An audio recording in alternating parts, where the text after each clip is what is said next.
Irmãos e irmãs, a graça e a paz, sejam bem-vindos à Noite da Esperança. Uma alegria poder estar com vocês novamente para esse tempo de meditação. Esse mês de abril nós estamos trabalhando aí um tema geral. A série geral do nosso mês é sobre a ressurreição de Jesus, é sobre a Páscoa cristã. E durante esse mês nós vamos ter vários estudos refletindo sobre como Deus restaura a nossa vida de várias formas, em várias áreas. Então, pensando, refletindo, buscando inspiração na palavra de Deus sobre a restauração de Deus e, sem dúvida nenhuma, a ressurreição. Nós vamos então iniciar fazendo uma oração. Nesta noite, o tema da nossa reflexão é a restauração de Jacó, uma história bastante conhecida do Antigo Testamento. Jacó é quem vai dar origem aí ao nome de Israel, ou povo de Israel no Antigo Testamento, e a gente vai ter a oportunidade de refletir um pouquinho sobre a história dele. Vamos orar? Pai amado, querido, nós louvamos e adoramos o teu nome, agradecemos a bênção deste dia, desta noite, a oportunidade de estarmos juntos na noite da esperança, esse tempo de oração, de reflexão, meditação na tua palavra. A tua palavra é fonte que inspira, que edifica, que conforta e consola. Nós carecemos dela, carecemos da presença do teu Santo Espírito, que também nos fortalece e nos conduz segundo a tua vontade e o teu querer. Graças te rendemos, ó Deus, por todas as vezes que o Senhor manifestou na nossa vida, restaurando, ó Deus, reedificando, regenerando, ó Pai. E nós somos gratos pela ressurreição em Cristo Jesus, dádiva grandiosa, maravilhosa, que nós recebemos do nosso Salvador, não porque merecemos, mas porque o teu amor nos alcançou. Recebe a nossa adoração, esse tempo especial, ouve o nosso clamor, ó Deus. Nós te pedimos, nós te imploramos e oramos em nome de Jesus. Amém e amém. O texto básico é Gênesis. Nós vamos ler Gênesis de 32, 22 a 32. Mas durante o momento de reflexão e também depois você pode reler toda a história de Jacó, que é uma história muito linda da manifestação de Deus, do agir de Deus na vida de Jacó e certamente ser ensinado novamente, inspirado por Deus. Então nós não vamos ler a história toda, mas vamos refletir sobre a história dele e pegamos um texto só para a gente lembrar um pouquinho daquilo que aconteceu com Jacó. Então Gênesis 32, de 22 a 33, e depois também você pode ler principalmente o 33, que é o reencontro com Esaú, seu irmão, e a restauração que Deus estabeleceu e imprimiu na vida destes dois servos. Então, Gênesis 32, 22 a 32, diz assim: Levantou-se naquela mesma noite, tomou suas 2 mulheres, suas 2 servas e seus 11 filhos, e transpôs o val de Jaboque. Tomou-os e fê-los passar o ribeiro, fez passar tudo o que lhe pertencia, ficando ele só. E lutava com ele um homem até o romper do dia. Vendo este que não podia com ele, tocou-lhe na articulação da coxa, deslocou-se a junta da coxa de Jacó na luta com o homem. Disse este: Deixa-me ir, pois já rompeu o dia. Respondeu Jacó: Não te deixarei ir, se não me abençoares. Perguntou-lhe, pois, como te chamas? Ele respondeu: Jacó. Então disse: Já não te chamarás Jacó, e sim Israel, pois como príncipe lutaste com Deus e com os homens prevaleceste. Tornou Jacó e disse: Rogo-te, como te chamas? Respondeu ele: Porque pergunta pelo meu nome? E o abençoou ali. Aquele lugar chamou Jacó Peniel, pois disse: vi a Deus face a face e a minha vida foi salva. Nasceu-lhe o sol quando ele atravessava Peniel e manquejava de uma coxa.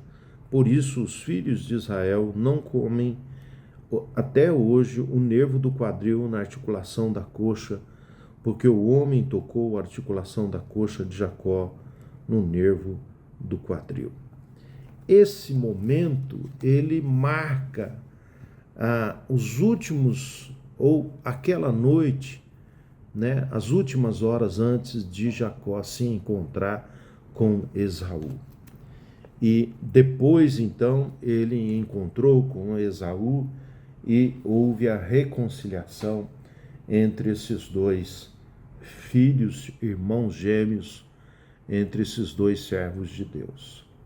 A história de Jacó, ela tem muitos episódios e ela é riquíssima, porque a manifestação de Deus é o testemunho da manifestação de Deus na vida de Jacó. Então, assim, a gente tem muito que aprender. Quando lemos e relemos, a gente sempre aprende alguma coisa, a gente sempre percebe alguma coisa nova ou reafirma aquilo que a gente já leu e já aprendeu. Então, só um resumo para a gente perceber o quanto é rica esta história. Primeiro, o nascimento. Eram gêmeos, Esaú nasceu primeiro e Jacó logo depois, segurando no calcanhar do seu irmão. Né? Essa história do nascimento é emocionante. A gente lê, relê e aprende desses dois irmãos. Um se tornou exímio caçador, né? E Isaac, seu pai, gostava muito da caça, porque Esaú caçava e preparava, né? Já Jacó era uma pessoa mais pacata, mais sossegada, mais dentro de casa, não gostava tanto de caçar, mas também tinha suas qualidades e fez lá um prato de lentilha e diante da fraqueza de Esaú, num determinado momento, ele negocia com o irmão a primogenitura, e isso acontece com toda aquela trapaça, aquela situação que aconteceu. Então nós temos do nascimento de Jacó, cada momento vivido, cada experiência de Jacó, nós podemos aprender alguma coisa, o nascimento, a sua negociação, a articulação, ele com a mãe para a compra da primogenitura, a fuga do irmão, ele foge, vai para a casa de um tio, de um parente da mãe. Lá na casa do tio ele conhece Raquel, conhece Lia, né? E ali também ele sofre da trapaça e das articulações do seu tio na hora de casar, né? Queria casar com a mais nova, casou com a mais velha, teve filhos também, aquela coisa de cuidar do rebanho do tio, também a gente conhece aquelas trapaças todas, né? A fuga, então, o casamento, a vida conjugal com Raquel e Lia, o relacionamento com o sogro e os negócios feitos com trapaça, e esse momento, então, que é Deus quem se manifesta e chama Jacó e fala para ele reencontrar o irmão e reconciliar-se com o irmão. E aí o Vale de Jaboque é um momento derradeiro. Ele está ali tentando atravessar aquele vale para poder se encontrar com o irmão e tem essa experiência da manifestação de Deus e da luta, né, representativa ali, a luta com Deus. Deus toca, fere a coxa dele e dá-lhe um novo nome, e ele entende e registra essa experiência, esse encontro com Deus, esse confronto com Deus. Vi Deus face a face e a minha vida foi salva. Então, algumas coisas que eu gostaria dessa história longa, bonita, que registra o agir de Deus. A história e as trapaças de Jacó. Então, desde o seu nascimento ali, desde a sua infância, no caso da mãe, né, Jacó vai se utilizando de algumas ações de trapaça mesmo, né? Percebendo a fraqueza do irmão, que voltava de caça com fome, ele negocia então a sua primogenitura, né? Dentro da tradição judaica, isso era dado ao primeiro filho, o filho que nasceu. Você vê, complicado, os dois eram gêmeos, né? Mas quem nasceu primeiro foi Esaú, e, segundo a tradição, ele deveria assumir o patriarcado, ele ia assumir a grande família, ele ia ser o pai da grande família e cuidar da sua família, e seu irmão seria o segundo filho e pertenceria então a esse clã, a essa família. Ele então ultrapassa, né, faz isso, a mãe Rebeca ajuda, né, naquele jeito de preparar a comida, a caça, né, e preparar também a roupa, ou seja, isso faz parte da história de Jacó. E desde este momento, né, em que Deus diz para ele: Jacó, você tem que voltar e falar com o seu irmão e reconciliar-se com o seu irmão. A gente percebe então na caminhada de Jacó, na sua trajetória, a trapaça, o engano, a mentira, a articulação para enriquecer, para prosperar, né? Ele sofre disso também. Ele tanto age enganando quando ele é enganado. No caso, na relação com o seu sogro, relação ao seu casamento, no cuidado do rebanho do sogro. Então isso faz parte da história dele, né? E aqui nós chamamos a atenção não para simplesmente denegrir a história, o testemunho de Jacó, né? Não para acusá-lo, né? Não somos juízes, mas para a gente aprender e não perder a oportunidade de observar que Deus age assim conosco também. Jacó era um homem como qualquer outro homem, era uma pessoa como qualquer outra pessoa, né? Falha, cometeu erros equivocados, né? Sem dúvida nenhuma, por má intenção ou sem intenção, não vem ao caso. A gente sabe que intencionado, articulado, a gente sabe disso, mas é esse homem que Deus quer restaurar. É esse homem que Deus quer regenerar. E é esse homem que Deus vai acompanhar. Então, quando ele foge da casa, ele tem um encontro com Deus, que é aquele episódio da escada e os anjos, né, descendo e subindo, subindo e descendo. Deus presente na história dele. Então, isso é importante a gente resgatar aqui, porque quando a gente fala de perdão, a gente retrata muito no Novo Testamento, mas o perdão de Deus está também no Antigo Testamento. E Deus, então, perdoando, e Deus, então, trabalhando para regenerar e transformar a vida deste homem, de Jacó, de Israel. Então, o pecado, né, ele tem força, ele tem poder, mas ele não tem poder contra Deus e contra a regeneração de Deus e contra a salvação de Deus. Importante a gente ressaltar isso. E isso me faz refletir também que os erros que nós cometemos no passado, a história que faz parte da nossa trajetória, os erros que cometemos, eles não determinam quem nós somos hoje. Principalmente se nós estamos em Cristo Jesus, né? Então eu posso ter cometido erros no passado, mas quem sou eu hoje? E o que Deus escreveu e o que Deus fez na minha história? E às vezes esse passado que nós cometemos erros, a gente dá um valor muito grande a esses erros e a esse passado e não valoriza o aqui e agora que estamos vivendo em Cristo Jesus, né? Inclusive a gente usa isso de maneira muito equivocada, né? A gente dá um peso muito grande aos pecados que cometemos no passado e pecados que já foram restaurados, já foram regenerados, já foram perdoados por Deus, e a história mudou, assim como nós percebemos na história de Jacó. Então, olhando para a história de Jacó, sim, uma pessoa articulada, trapaceira, né? Enganadora, mas foi transformada por Deus, né? Então isso é muito importante. O agir de Deus é a restauração. Então a gente percebe, como a gente tem todo o relato da história, a gente percebe o agir de Deus no passado e o agir de Deus, né, tentando mudar aquele indivíduo, tentando mudar aquela história, e aqui o episódio da restauração. Então é significativo, e eu destaco dessa história, né? Vi a Deus face a face. Deus se manifesta direto.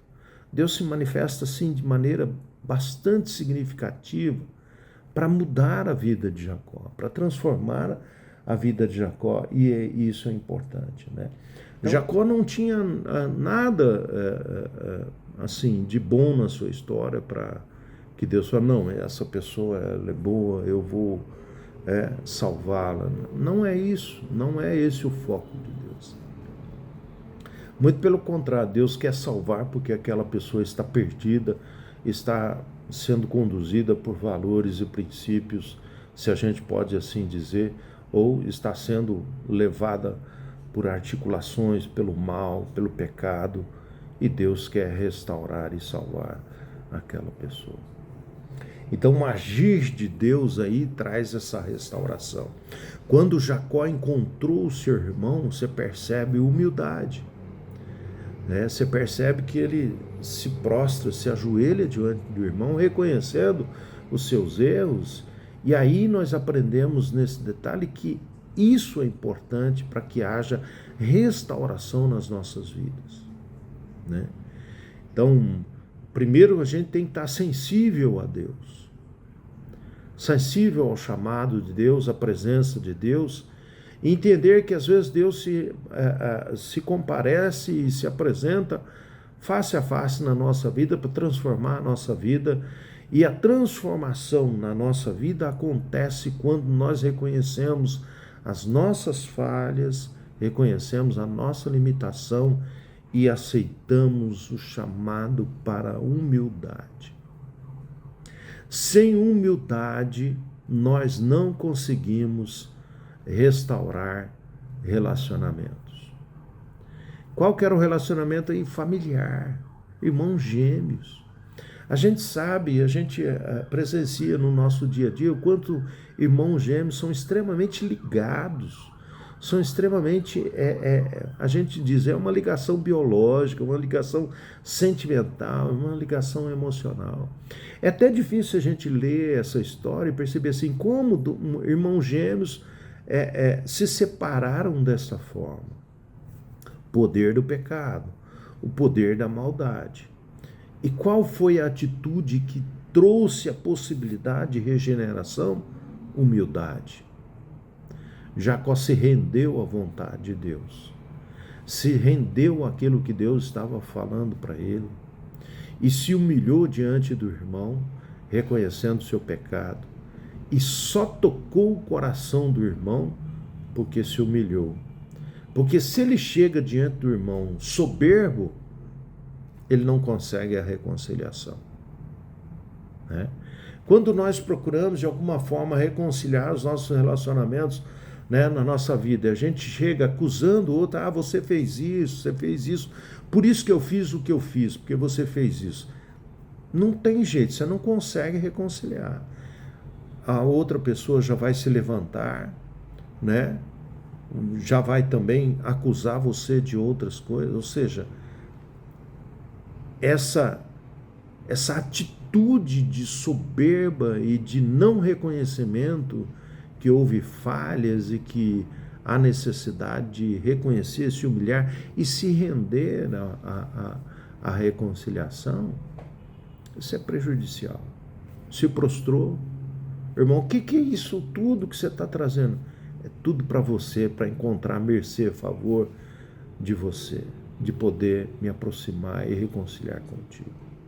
Tudo que eu estou fazendo, tudo que eu fiz, os presentes que eu enviei antes, é o desejo do meu coração de reconciliar-se contigo. Isso se deu pelo encontro com Deus. Isso se deu pelo encontro com Deus no Vale de Jaboque. Isso se deu porque Jacó viu Deus face a face. Isso se deu porque Deus estava manifestando na vida dele. Então, se nós queremos restauração, seja qual for a restauração nossa com Deus, a restauração nossa com a esposa, a nossa restauração com o filho, nossa é humildade. Se aproximar de maneira humilde, reconhecer os seus erros e propor para a pessoa a reconstrução e a reconciliação. Então, Deus é o Deus da reconciliação. Deus é o Deus da restauração. Deus é o Deus da ressurreição. E nós podemos lembrar, inclusive, nesse mesmo contexto, o que aconteceu com José, né? José foi vendido pelos irmãos, os irmãos queriam tirar a sua vida por causa dos seus sonhos, ele foi para o Egito, viveu como escravo, foi preso, se tornou governante, se tornou poderoso. Quando os irmãos apareceram no Egito para comprar mantimento, o que ele fez? Ele agiu com soberba? Ele agiu com rigor? Não. Naquele momento, ele reconciliou com os seus irmãos. Ele restaurou aquele pacto que havia sido rompido. Ele cuidou dos irmãos. Os irmãos, inclusive, entendiam e acreditavam que ele tinha, depois que Jacó morreu, eles poderiam sofrer a vingança de José. E José diz o quê? Eu não sou Deus. Deus me colocou aqui para cuidar de muitas pessoas. E assim ele estabeleceu o pacto e a reconciliação com seus irmãos. Então a história de Jacó, ela é muito bonita. Jacó cometeu erros, Jacó viveu a mentira, um engano, trapaceou o irmão, trapaceou o pai, trapaceou com o sogro, sofreu a trapaça do sogro, o sogro trapaceou com as noivas, com a Raquel e Luias, trapaceou no cuidado do rebanho. Foi essa a história de Jacó, mas Deus trabalhando a sua vida para regenerar e restaurar. E esse momento, Deus está restaurando o seu relacionamento com Jacó, Jacó com Esaú, e isso é bênção de Deus. E a humildade, render-se à vontade de Deus, e a humildade foi o grande instrumento de Deus para a reconciliação. Precisamos reconhecer que nós precisamos de Deus. Deus é o grande amor, Deus é o grande Salvador. Nós precisamos nos arrepender. Esse é o chamado do Evangelho, se arrepender sempre, buscar sempre em Deus a salvação, a reconciliação e sermos instrumentos de restauração e reconciliação. Se você tem alguma coisa, se você tem algum relacionamento que foi rompido, seja ele familiar, seja ele de amizade, se você vive alguma coisa, algum problema dentro do seu lar, com a sua esposa, seu esposo, com seu filho, com sua filha, Deus tem o poder de restaurar. E através dessa história, nós podemos perceber que a humildade e o perdão são duas coisas fundamentais para a restauração que Deus quer imprimir na sua vida, na sua vida, na nossa vida. Deus abençoe. Vou orar com você e nós encerramos essa noite da esperança. Pai querido, obrigado por esse tempo na tua presença, obrigado por esse momento de meditação na tua palavra. Obrigado porque mais uma vez nós podemos reler essa história, a história do teu agir na vida de Jacó e a restauração que o Senhor imprime na vida dele, levando que ele reconheça as suas falhas e busque o seu irmão para reconciliação. O Senhor imprimiu isso na sua vida, o Senhor agiu na vida de Jacó, elevou ele à humildade. Ele vai ao encontro do seu irmão, ele é um homem rico, poderoso, de muitas posses, muitos filhos, mas há humildade no seu coração, para reconhecer os erros que ele cometeu contra o seu irmão e buscar em Deus e no seu irmão a reconciliação. Assim, ó Pai, nós podemos crer que Tu és o Deus da restauração, Tu és o Deus da reconciliação, Tu és o Deus da ressurreição. E às vezes nós vivemos dentro de casa, dentro do lar, o esposo, esposa, vivem, ó Deus, cada dia mais, acumulando situações que estão dividindo o casamento, dividindo o matrimônio. Situações que vão agregando e vão se acumulando e distanciando o homem da mulher, o esposo da esposa. Pai, toca os corações. Que esta mensagem seja, ó Deus, de instrumentalidade para mostrar aos casais, às famílias, ó Pai, que Tu és o Deus da reconciliação. E a humildade, ó Pai, a humildade é fundamental para nós buscarmos reconciliação, seja matrimonial, seja entre pai e filho, seja entre amigos, seja entre irmãos na igreja. Ó Deus, toca o nosso coração. Faça como Tu fizeste com Jacó, se apresente face a face e nos inspire e nos dê todo o poder para nos humilharmos e buscarmos a reconciliação, a regeneração. Assim como o Senhor tem regenerado no decorrer dos tempos, o Senhor cura da enfermidade, o Senhor cura da dor, o Senhor cura da dor emocional, o Senhor cura e se manifesta de tantas formas que possamos crer também, ó Pai, na regeneração dos relacionamentos, na cura dos relacionamentos, no milagre dos relacionamentos. Abençoe, ó Deus, a nossa vida, abençoe o Teu povo, ó Pai, abençoe este povo que clama pelo Teu nome. Nós agradecemos em Cristo Jesus.